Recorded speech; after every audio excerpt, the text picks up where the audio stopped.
হেমবৰুৱাদেৱে লিখা ভাৰতীয় সংস্কৃতি পাৰ্ট যিটো আছে তাৰ কুৱেশ্যন এনচাৰখিনি চোৱা। তো 1 নম্বৰ প্ৰশ্নটো হ'ল ভাৰতীয় সংস্কৃতিৰ প্ৰাণ কি? ভাৰতীয় সংস্কৃতিৰ প্ৰাণ হ'ল ক্ৰমবৰ্ধমান শক্তি বা জীৱন শক্তি। ফ্ৰম বলগা টু গংগা কাৰ ৰচনা? ফ্ৰম বলগা টু গংগা পণ্ডিত ৰাহুল সংস্কৃতায়নৰ ৰচনা। 3 নম্বৰটো চোৱা, সৰ্বপল্লী ৰাধাকৃষ্ণে কালিয়া দমনৰ কি আখ্যা দিছে? সৰ্বপল্লী ৰাধাকৃষ্ণে কালিয়া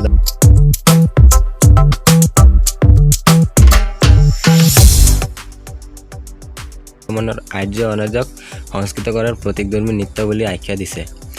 কোনটো যুগক ভাৰতীয় সংস্কৃতিৰ বিস্তাৰ যুগ বুলিব পাৰি? প্ৰকৃতপক্ষে বৌদ্ধ ধৰ্মৰ প্ৰচাৰ যুগকহে ভাৰতীয় সংস্কৃতি বিস্তাৰ যুগ বুলিব পাৰি। শিৱ আৰু শক্তি পূজাৰ মূল ক'ত আৱিষ্কাৰ হৈছিল? প্ৰত্নতান্ত্ৰিক পণ্ডিতসকলক শিৱ আৰু শক্তি পূজাৰ মূল মহেঞ্জোদাৰো সংস্কৃতিৰ পৰা আৱিষ্কাৰ কৰিছিল। ইছলাম ভাস্কৰ্যৰ মূল সম্পদ কি?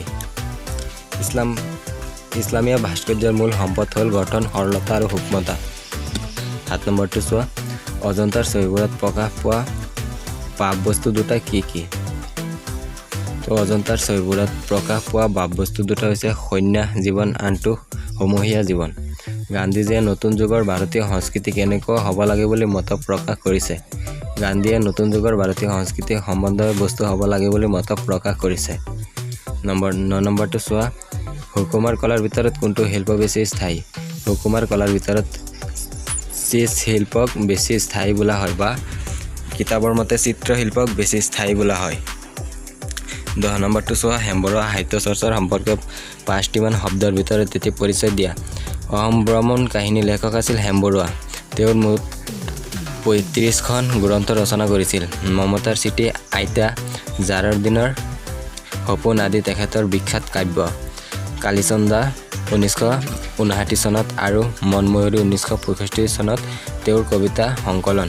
ইয়াৰ বাহিৰেও তেখেতে আধুনিক সাহিত্য, সাগৰ দেখিছা, মান মিহলি, ৰঙা কৰবী ফুল, কিউপিড আৰু চাইকি, বালিচন্দা, এই গাঁও, এই গীত, মেকং লৈ দেখিলোঁ, ইজৰাইল, স্মৃতিৰ পাপৰি ইত্যাদি উল্লেখযোগ্য পুথি।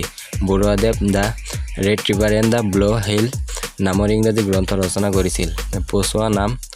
পছোৱা নামৰ মাহেকীয়া আলোচনীখন তেখেতৰ সম্পাদনা কৰিছিল। তাৰপাছত 11 নম্বৰটো চোৱা, ভাৰতীয় সংস্কৃতি পাঠটোৰ সাৰাংশ লিখা। এইটো নালাগে কাৰণ এনেকুৱা কুৱেশ্যন আজিলৈকে অহা নাই, পাঠৰ সাৰাংশ লিখিবলৈ নাহে। তাৰপাছত 12 নম্বৰ কুৱেশ্যনটো চোৱা, ভাৰতীয় সংস্কৃতি এক বিৰাট সমুদায়ৰ বস্তু। এই কথাৰ কিমান দূৰৰ যুক্তিপূৰ্ণ? ভাৰতীয় সংস্কৃতি পাঠটোৰ আধাৰত বিচাৰ কৰা। যিহেতু এইকেইটা লং কুৱেশ্যন আছে, তোমালোকে গোটেইখিনি কুৱেশ্যন এনচাৰ লিখি লোৱা।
অতিৰিক্ত প্ৰশ্নৰ উত্তৰ।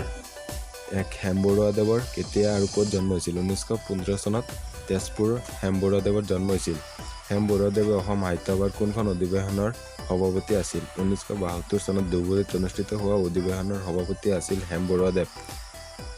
হেমবৰুৱাদেৱ এখন উল্লেখযোগ্য গ্ৰন্থৰ নাম লিখা। হেমবৰুৱাদেৱৰ এখন উল্লেখযোগ্য গ্ৰন্থৰ নাম the red river and blue hill. হেমবৰুৱাদেৱৰ কেতিয়া মৃত্যু হৈছিল? 1977 চনত হেমবৰুৱাদেৱৰ মৃত্যু হৈছিল। ভাৰতীয় সংস্কৃতি পাঠটোৰ লিখক কোন? ভাৰতীয় সংস্কৃতি পাঠটোৰ লিখক হেমবৰুৱা। 6 নম্বৰ ইংৰাজ ৰোমান্টিক কবি কিটছৰ সম্পূৰ্ণ নাম কি? ইংৰাজ ৰোমান্টিক কবি কিটছৰ সম্পূৰ্ণ নাম হ'ল জন কিটছ। ভাৰতীয় সংস্কৃতিৰ মূল আদৰ্শ কি? ভাৰতীয় সংস্কৃতিৰ মূল আদৰ্শ হ'ল সমন্বয়ৰ সংস্কৃতি। সংস্কৃতিৰ অৰ্থ কি? সংস্কৃতি হৈছে কোনো এটা জাতিৰ বা সমাজ এখনৰ জীৱন প্ৰতিভা। হিন্দু শ্ৰদ্ধা বিধি কোন যুগৰ অৱদান? হিন্দু শ্ৰাদ্ধ বিধি অনাৰ্য যুগৰ অৱদান। অজন্তাৰ ছবিবোৰত ভাৰতীয় সংস্কৃতি কোন যুগৰ কথা সোঁৱৰাই দিয়ে? বৌদ্ধ যুগৰ। কোনগৰাকী মোগল সম্ৰাটৰ আমোলত চিত্ৰশিল্পৰ নতুন ধাৰা পোনপ্ৰথমে ভাৰতত প্ৰৱেশ কৰে? বাবৰৰ আমোলত। ফ্ৰম বলগা টু গংগা নামৰ কিতাপখনৰ লেখক কোন? পণ্ডিত ৰাহুল সংস্কৃতায়ন। ভাৰতীয় সংস্কৃতিৰ প্ৰাণ কি? কম বৰ্ধমান শক্তি। শিৱ আৰ্য নে অনাৰ্য দেৱতা? শিৱ অনাৰ্য দেৱতা। কামাখ্যা দেৱী আগতে কোন গোষ্ঠীৰ দেৱী আছিলে? অনাৰ্য গোষ্ঠীৰ। তাৰ পাছতখিনি লিখি লোৱা। সভ্যতা কি? সভ্যতা বিশেষ এটা সামাজিক বা ৰাজনৈতিক অৱস্থাক বুজায়। ই এটা সমাজ পদ্ধতি। আৰু ভাৰতীয় ভৌগোলিক জীৱন কেনেদৰে বিচিত্ৰময় ৰূপত প্ৰকাশ পাইছে? 2017 আহিছিলে আৰু 21 নম্বৰটো 2015 চনত আহিছিলে। আৰু এটা 22 নম্বৰ কুৱেশ্যনটো চোৱা, বহুত ইম্পৰ্টেণ্ট হয়। পণ্ডিত ৰাহুল সংস্কৃতায়নৰ কোনখন গ্ৰন্থৰ বাবে সাহিত্য একাডেমি বঁটা লাভ কৰে? তো এইটো বহুত ইম্পৰ্টেণ্ট, এইটো লিখি থবা।